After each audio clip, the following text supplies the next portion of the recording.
Have you ever wondered what happens when you hold a really powerful sneeze? Is it safe or secretly highly dangerous? A sneeze is your body's natural defense mechanism.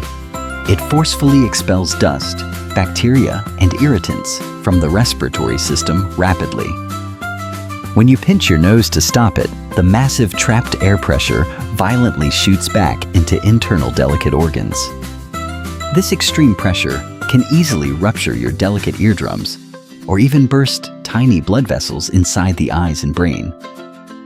In some rare cases, this intense internal explosion can literally tear your throat tissue, causing a fatal medical emergency situation.